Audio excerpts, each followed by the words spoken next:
doing, you know. So if you know if it's purple, then it's Lent. It's a penitential season.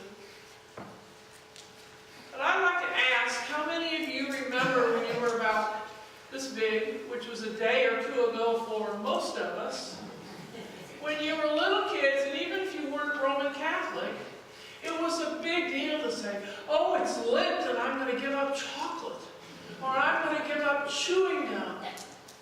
In my case, it would have been Diet Cokes, because that would have been a real penitence for me.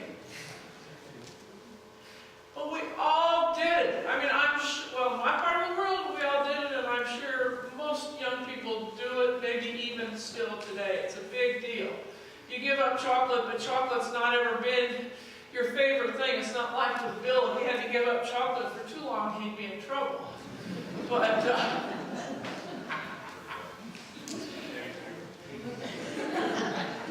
so I would like to suggest that the age that we all are now, maybe it's not about giving up something for Lent. Maybe it's about taking on a discipline that will grow us, rather than some little insignificant thing that we might say we're not going to do that anymore, and maybe we'll go around and boast about that. But last week, Diane challenged us. She challenged us to all these letters that come out meaning, what would Jesus have me to do? You know, it was a big deal for a while with all the bracelets that said WWJD on them or something. And we are past the point of being able or needing to worry about what Jesus is going to do. We're going to have to worry about what we're going to do. What thing are we going to do for this God's kingdom? Diane suggested, and we decided, you know, when you have two deacons, when you have one deacon it's bad enough, but when you have two, there's all this little back behind the door conversation. Well, we can get them to do this stuff, like Nets for Life and things like that. But she talked about kindness. Kindness is not necessarily handing somebody a $100 bill. Of course, if you want to buy nets, we'd be more than glad to see it. Kindness might be a smile for the girl that's checking out the groceries at Safeway. I can't think of many other jobs that would be sort of mundane to spend your life at, is checking out groceries. And I'm sure they get grief for the process. So the suggestion would be, they could use a smile. Maybe if you have an extra $1 in your pocket and it's sometime after payday of the month for you, you buy the person behind you and pay for their coffee. Maybe you fill one of those bags on the end of the pews and buy groceries and take them to the food bank. Anything that in your definition becomes a kindness. Now, Diane also suggested that everybody that does a kindness send her an email. Well, here's my theory, but don't tell her, okay? I think if we could very easily load up her email server very quickly. So I think I'm just going to challenge all of you to do that. So if your email crashes, you know, say thanks be to God and go on, right? It's a conspiracy, you guys.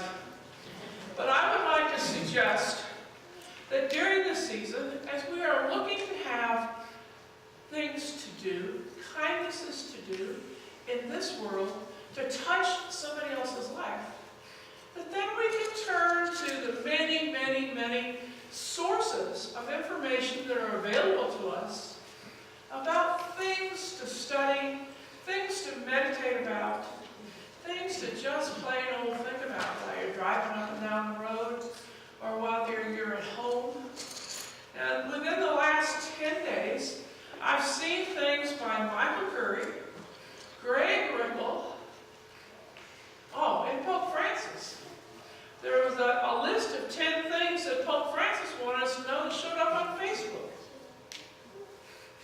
Facebook, one of us will print it off for you. But if you turn to these people of a higher understanding than many of us have, there are things for us to learn. There are habits for us to change our lives with. Instead of giving up something, let us pick up something and bring it into our lives. Change our lives. Do something more beneficial. So as you go down the street, watch for those who might need some little thing. As you walk through the coffee shop, maybe the person behind you needs a lift. And you stopping to eat chocolate doesn't help them to lift too much. But maybe that cup of coffee is hard for them to come by, and that will lift them up. So I'm going to suggest that that's what we do. But as we do those kindnesses, please don't forget to send Diane an email, because she asked for that to happen. And I would love to see this parish that I know to be a very gentle, generous, kind parish to load up our email. Now Christ went up on the mountain and stayed 40 days and 40 nights. And then one of the most grossly understated statements in the Bible that I think of, he came down the mountain, and the writings say, and he was famished. I don't know about all of you, but 40 days and 40 nights without food, I'd be famished too.